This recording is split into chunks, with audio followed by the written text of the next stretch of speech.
뉴스룸을 시작합니다. 코로나19 확진자가 다시 500명을 넘었습니다.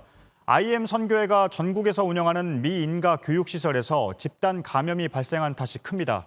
처음엔 대전 한 곳이었습니다. 하지만 그 후로 안성과 광주, 홍천, 그리고 서울까지 전국으로 번졌습니다. 경기도 안양에선 2차 감염으로 추정되는 사례까지 나왔습니다. 광주의 시설에선 어린아이를 비롯해 하루에만 100명이 넘는 확진자가 나왔습니다. 신천지 대구교회와 사랑제일교회 그리고 BTJ 열방센터와 IM 선교회까지 종교시설과 관련한 집단 감염은 이렇게 끊이지 않고 있습니다.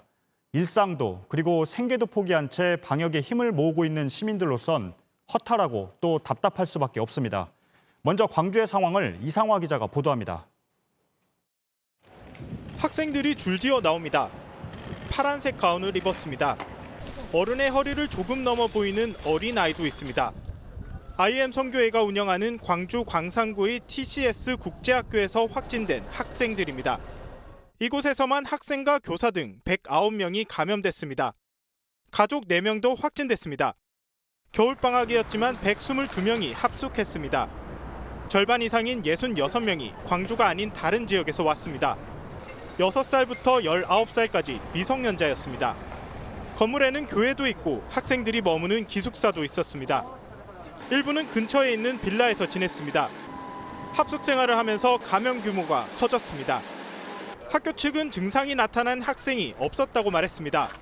우리는 증상 나타나면 빨리 조치를 취했을 것인데 안 나타나잖아요. 그러니까 이제 같이 저를 건강한 줄 알고 이렇게 생활했던 것이죠. 방역당국은 1월 초부터 바이러스에 노출된 것으로 보고 있습니다. 학생들은 밖으로 다니기도 했습니다. 20여일 동안 무방비 상태였던 겁니다. 체험학습을 많이 이제 나가면은 한 번씩 역사 체험이라든가 그런 것도 하고 나가면은 이제 인터넷에서 자기들 준비해서 오늘 어디 갈 테니까 누구 학생이 준비해서 이제 발표하고. 그래서 지역사회 전파 가능성이 높습니다. 역학조사 범위도 큽니다. 학생들도 개별적인 역학조사가 들어가야 될 것이고요. 선생님들에 대한 역학조사, 목사님을 중심으로 한 교인들에 대한 역학조사도 심층적으로 들어갈 예정입니다. 특히 IM 선교회가 운영하는 수련원과 교육시설이 전국 11개 시도에 40개나 됩니다. 아직 각 지역 시설에 있는 사람들이 서로 왕래한 건 확인되지 않았습니다.